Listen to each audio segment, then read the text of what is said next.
The first thing is to educate them what they don't know and to scare the heck out of them, honestly, for them to realize you aren't measuring anything in your business and you have no insight of what's happening. First of all, nice to meet you. I'm going to call you Mel as well because everyone else is. Um, Absolutely. but I'm Amitabh Gulati, and I happen to be a physician at a cancer center in New York City, an academic practice. And the irony of all of this is, I think I help a lot of our fellows who've trained our program. I helped a lot of colleagues over the years manage different aspects of opening practice, ambulatory surgery centers, helping them fix an HVAC. So kind of familiar with a lot of things indirectly on the side. I was also an engineer in my past background, so I help companies from large multi-billion dollar companies all the way down to startup level engineering and then marketing some products. So I have some kind of background knowledge in startups and I kind of navigating the business world from that aspect as well. And then I have a band, which actually is the most important because I've learned more about marketing and those kind of things through music than anything else. So I almost tell people I have like an MBA in experience, but not in actual letters. So that's where I'm coming from. And then working with Krishnan, Addy, Andrew, and colleagues at IEP, we really, after seeing the need, I feel like I give informal advice. So something what you do probably professionally, I give informally. We felt together as a team that this was what's missing for primarily physicians, but really healthcare professionals. Um, we're so dedicated to our craft, and many of us will have some experience in some facet of personal finance or finance of some form, whether it's, career path, et cetera. But there's no real formal way to understand what you need. And that's where the MDLife Summit and now the network will come to places, giving people access to people such as yourself, such that when they need your services, they know to go to you. When they need some personal finance or et cetera, they can go to different people. And our job is really to create that network so of people we know, trust that can achieve that goal. So that's where we're coming from, and that's my personal story. Yeah. Well, nice to meet you. We have Mel, something in don't. common. I Yeah. don't have an MBA letter behind my name either, and the School of Hard Knocks really educated us very quickly what not to do in healthcare, right? Uh, It's swift. very So swiftly. Well, I think this is so long overdue. I spoke to Addie about it when we first met. Physicians absolutely need these types of resources and networks for sure because they are a master at their craft and they focus on the patient aspect, the outcomes, the patient exam rooms. And it's not that they don't have the intelligence. And I get a little frustrated of hearing because I'm married to a physician, so I'm very sensitive about it. Physicians are getting this rap of they're not good businessmen, they don't know anything. And it's, well, they just don't have the time and dedication and the commitment to focusing on the business aspect of it, that they're trying to multi juggle their day and get through operations. It's almost impossible. So they need networks, they need advisors, they need consultants, they need a team that supports them so they can do what they're really good at. And then they could be good decision makers based on the information that's being presented to them versus them doing the own research and the own data. So I think this has been long overdue. I think it'll be successful.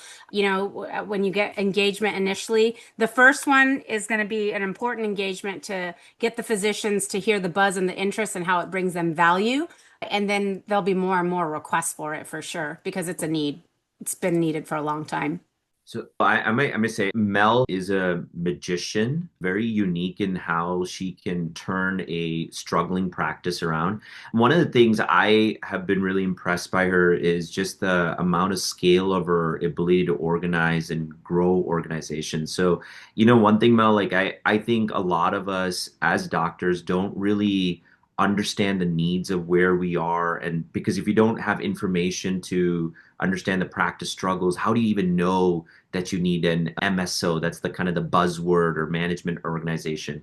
Like maybe, for the folks that are interested in this MDLife Summit, how do we get them to really understand the value? Because a lot of times I think speakers and as Amit and I have noticed, your point is it's also just doctors generally are very strong opinions. Like, I know what I'm doing. I don't really need XYZ, but I think you've seen and built things that have literally come from just death to success. And we share a lot of stories, and probably Mel's going to write a book and I'm going to be one chapter in that at some point. But, we always share all kinds of interesting things that kind of happen. So from a perspective of like, what would you tell attendees? Because I think it's just you bring an incredible amount of experience. I've seen you really do magic with practices. And you can't understand what value that is till you actually get it firsthand. So I'll tell you the hardest sell for you hit it right on the nose. Physicians are extremely intelligent. They know what they know, but the first thing is to educate them what they don't know and to scare the heck out of them, honestly, for them to realize you aren't measuring anything in your business and you have no insight of what's happening. So when we list things that they don't know and that's impacting their organization, they'll start listening because they didn't even know that that was existing or that was happening. And once they've identified all the things that they don't know in their practice, then you have to present them solutions that will help them scale their business. So a lot of it is just bleeding money that they don't realize they're bleeding, and there's better processes in place that can instead of 15 steps, it could be 2 steps. There's already a system available to them and it's more cost conscious. So they aren't sitting here focusing on trying to reduce their costs on a daily. They're constantly trying to increase their volume of patients they see because they think if we see more patients, we're going to make more money. But there's a period in time that seeing more patients doesn't necessarily make you more money if you're very inefficient, right? So we've, as an MSO, it's the buzzword of an MSO. The key thing, the takeaway for doctors is every doctor thinks an MSO has to own their practice or they have to own a percentage of their collections. There's so many options in MSO setups. You can set up your own MSO within your own organization, that is your own LLC. You can set up an MSO that, or a sub out an MSO that provides a service that is a monthly flat rate. You could have an MSO that only does a certain amount of services for you that you can't do, and you can a la carte it. And it's a partnership with that MSO, and it helps the practice now have a physician generate its most true potential, but then be presented by the business aspect of it so they can make good decisions to grow their practice at a faster rate. Time is an essence for physicians. So if they're seeing so many patients and they don't have the time to grow their business or work on their business or to look at detail and data, they're not going to be able to make decisions very quickly. So their growth is very slow. They're not growing. And the value of an MSO is someone constantly working on your business instead of in it on the day to day. That's why IPA groups hire an MSO or they create their own where there's a business team constantly working on the business instead of trying to get through the patient clinic schedule. The number one focus that physicians focus on is getting through their clinic day. That's all they care about. I don't want to run late in my clinic. I want to get out of here on time. I want to make sure I get my notes done. And that's the physician's mindset. And then they try to go in the middle of the night. They do it on the weekends. They plug and play when they look at their numbers. Sometimes they're looking at their bank accounts. Sometimes they're looking at their P&Ls. And it's just not enough time to work on the business because burnout is the number one thing that happens to physicians that are trying to be a technician and a business manager at the same time because there's just not enough time in the day. That's just the reality. And they want time with their family. They want time with their own life and personal and enjoy some of the things that they've been missing out on because they were in training for so long. What got you interested in helping physicians as opposed to another group of people?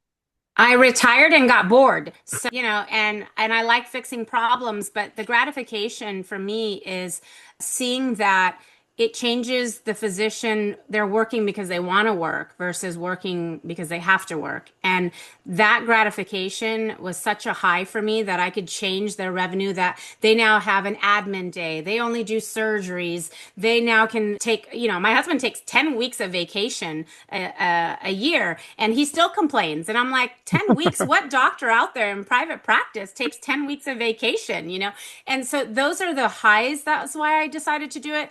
And at the same time, I felt like people are taking advantage of physicians, making a ton of money off of physicians' licenses, and physicians don't know how to take that back. And so I teach them, get a DME license in your practice, get like how do you generate revenue outside of your technical work of fee for service, showing them what to incorporate in their business, create another company, create your own lab, create your own DME, making those entities work for you because you're the feeder of your own ecosystem. That's ideally what my goal is for physicians, is having their license feed an ecosystem that grows them an empire, owns their own property, owns their own surgery center. And that is why I do it, because it makes them want to stay being physicians because someday I'm going to need it and my kids are going to need physicians. And I sure hope that they're still existent besides the Kaiser model only. I want to be able to go to a really good doctor, you Yeah. know. You had me at So 10 weeks vacation. yeah, yeah, can you get me 10 weeks of Yeah, vacation? we did post that on the stream. Yeah, 10 weeks how to get to vacation 10 weeks guaranteed by vacation. Yeah. Mel will get you 10 weeks of vacation. 100%. And I want to add to this because I got very lucky in meeting Mel. And this is what I mean. And this is why I think this MDLife Summit is so important. Mel was introduced to me through my Medtronic rep, which is crazy to that, someone such an essential part of I would say my success or even Rich's success. Mel has literally helped us in every part of it. And I continue to learn from her. And then remember one of the conversations we had, she would say, even running a surgery center, the assumptions are you're keeping up with all of the changes. For her, it's all of the work that she has to do all year round to even just be able to give advice. And I think for a lot of people, you go through medical school training, and Amit and I have talked a lot about there's not really any formalized way to even get access to Mel unless you're lucky enough to get a rep to introduce you, right? Imagine the odds of that and why that it leads to a certain thing. So I think, one thing I would say, and I probably was very excited about it, is just the ability to find the right people too, Mel. A lot of people can give advice. And I've realized that, and this was the previous speaker said the same thing, you need to get the right advice from the right people. Because I think there's also the situation where a lot of times you can go and get unsolicited advice and it may not be the right thing. They don't have the experience. So, you spend a lot of time becoming a expert in your craft, right? It's not like everybody knows exactly what to do for every situation. So I think it's highlighting that is really important for this summit specifically. I don't know if Amit wants to add to that. No, I think the MDLife Summit and the network is the goal is to bring the team together to help all of us at different points of our career, different points of our life, both professionally, probably personally too. I don't think people have added the personal aspect of things, being able to achieve those 10 weeks of vacation for a personal goal. It's really having the other, let me do the math real quick, 42 weeks of financial planning in your practice professionally so you can get those 10 weeks off. It's a lot of dedication. Maybe a lot of Mel and we'll have like ways of helping people optimize those 40 to 42 weeks of working so you can get the 10 to 12 weeks of off time to do your personal goals, whether it's family or something else. That's kind of the goal of the MDLife Summit, is to give the structure and plans available to each one individually because it'll be different for every person. well, maybe I start my slide of saying how many of you can take 10 weeks of vacation as a physician? I like it. Let me That's Yeah, I great love that. marketing right. right there. I don't So think we I'm need going to anything just else. say it's possible because I can Yeah. make it possible. I'm going to say something. Before I met Mel, I don't even know if I knew how to sell a practice because, the basic idea, even retirement and selling a practice, you'll hear it from her and you'll be like, whoa, like where was I to having a group MPI, how to structure a data room? Like, what is a data room? Like, what does anyone, and I feel I'm a little bit at least have some exposure. So my views too is I think Mel, like the pearls that you would give, I honestly believe the curriculum is almost a necessity for any physician at any point in their career. Because what I think is a bigger challenge is you can't ask something you don't even have awareness of, right? Like if you Oh, don't that's right. know You what don't to know what you ask, don't know. you don't know what to Exactly. know, and so you don't know what to ask. And then I think a lot of times this is the classic example where like the fellows that approach us at UCSD, they're like, oh, there's no formal training. It just kind of you figure it on the spot. So I think the demographics will help, but I think anything you could contribute, I think is such a wealth of information. I think I it's saw your panel, Dana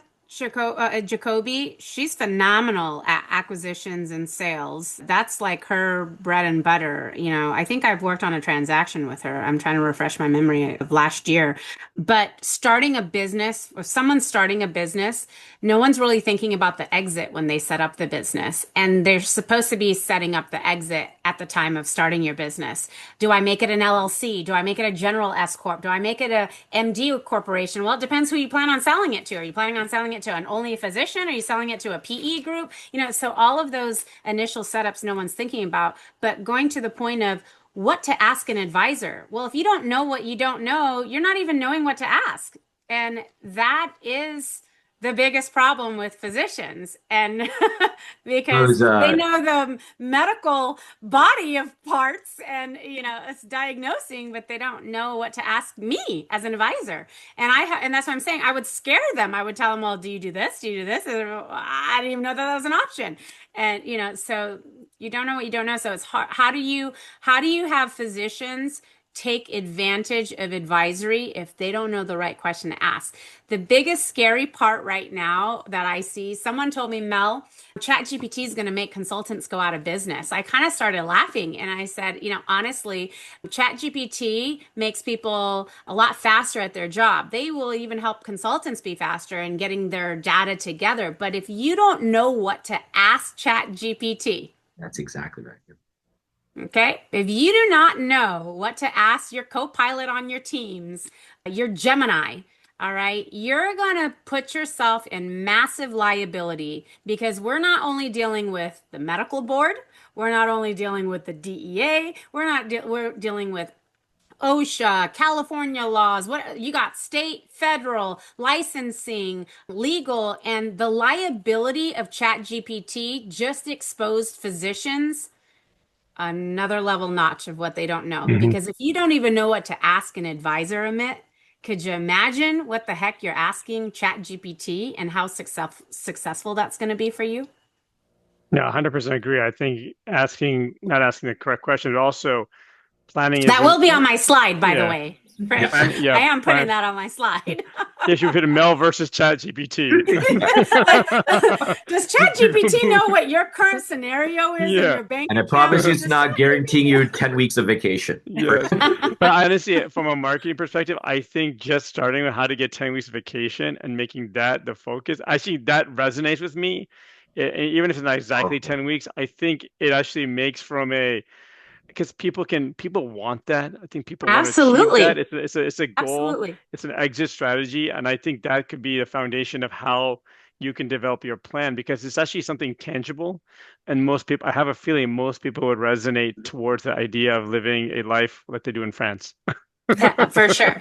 Well, when my husband asked me to help him, the first thing I asked is, "What do you want to achieve? What's your ideal goal?"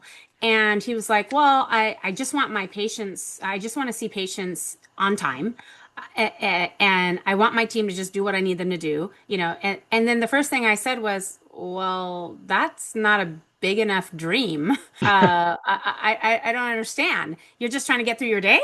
And he's like, yes, this is a long time ago. But and I said, okay, what else do you want to achieve? Well, I want to be the biggest pain practice in town. Okay, done. You need a bigger dream. Let's just, like they have to have a further vision of what they want to achieve, and they're just trying to deal with what they're dealing with right now. And Right. that is also a problem of a physician. The other is well, what kind of quality are you looking for? And so then when he said, well, I would love to have 10 weeks vacation, I said, now that's a dream. Now There you that go. has me something to work for. And he goes, okay, well, now that you're saying that, I don't want to do clinic. I only want to do surgeries all day long. And then his dream list just started spitting out at me, Amit, like crazy. And it Yeah. took me a good 5 years to achieve those things, but it gave me a vision and a direction of working towards that. I'm like, okay, well, then we're going to have to get patients used to not seeing you in consults. Well, we'll do a combo clinic. Then we'll transition where you only pop into the complicated ones. And then now he's in a leather jacket doing surgeries every single day. Today's his birthday, turning 55. He could have retired, but he says, I like what I'm doing. I get 10 weeks of vacation. I like doing what I do. I'm only in the OR. I don't have to deal with clinic. I don't have to type my own notes. I didn't go to med school to become a secretary. All those wish lists that he gave me, off the list, and accomplished. And now he's working because he enjoys working instead of trying to get through his day. I like what you just said. That's at the I end love the nutshell. soundbite, That's and what I also people like want. that. I also like there's a light glow behind Mel, so it's gonna have a potency. He says 10 weeks of vacation gospel. Love it. I agree. I think something tangible, but something that takes time to achieve and can have Exactly. modified paths along the way. I think Yes, that's what you're saying resonates in that way. Something that's tangible. It's very vague to say I want to be retired when you're 31. I want to retire at exactly. 55. It doesn't resonate. It's like, okay, what about when I'm 46? Like, what do I want to do then? But something tangible like that takes time with planning.